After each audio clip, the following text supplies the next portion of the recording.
This is Democracy Now!, democracynow.org, The War and Peace Report. I'm Amy Goodman, today broadcasting from Northern Visions TV in Belfast, Northern Ireland.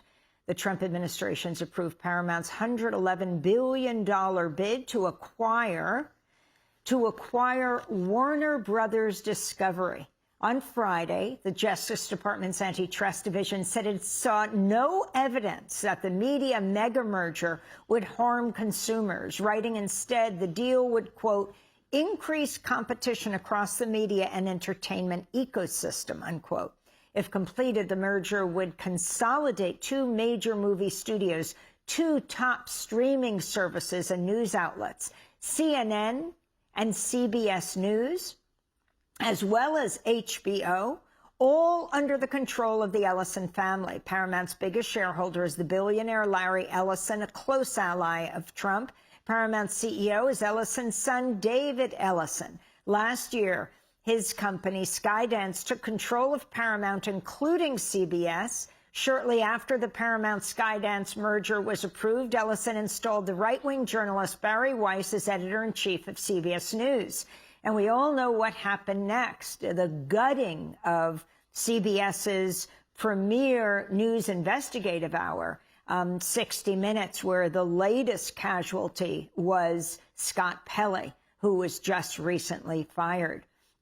To talk all about all of this and more, we're joined by Craig Aaron, co-CEO of Free Press and Free Press Action.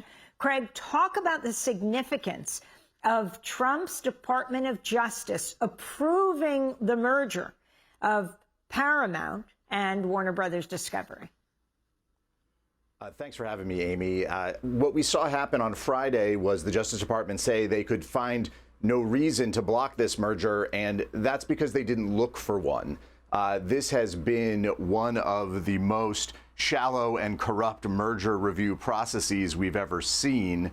And it has been marked by Paramount, the leadership of Paramount, David Ellison, his father, Larry Ellison, wooing and capitulating to the Trump administration at every turn, having them for fancy dinners, promising to make sweeping changes to newsrooms like CNN if they can get this deal to go through. And the great risk here is so much media control under one umbrella. The idea that two of our major mainstream news outlets could be controlled by one company, which, as you said, has shown it is willing to warp and manipulate news coverage to please the president. The idea that HBO and major movie studios, again, falling under one corporate umbrella, raising serious questions about what projects are going to be made, what documentary films will be made, what information and news will we see if the Ellisons control this much of our news media. So talk about this in the context of all these corporate mergers, what it means when CNN, CBS, HBO are all under the same roof. Well, I think we've seen it happening at CBS. So the Ellisons aren't hiding the ball. They're not really making any. The promises they're making are to turn CNN into something like what they've done with CBS, where they're getting rid of independent journalists asking hard questions. They're spiking stories about crimes being committed by the Trump administration. And what they're promising is more of the same. And every big media company that's gone before this administration to get a deal done, to push through mega merger after mega merger, has promised, and because they know this is what appeals to Trump, they've promised them to change their coverage, get rid of activist journalism, get rid of the kind of independent accountability that we need. And they're going for even the most mainstream types of outlets like 60 Minutes, you know, a program that is well regarded, but certainly not the source of any kind of radical coverage, but serious coverage when it comes to what's happening in this country and around the world. And under the Ellisons, there's no place for it. So we've already seen what they'll do, and what we don't know what will happen is what programs no longer get made. We get fewer and fewer choices, and we get more and more of the same kind of cookie cutter content produced. Craig, we just have 20 seconds. What are you calling on states' attorneys general to do from New York to California?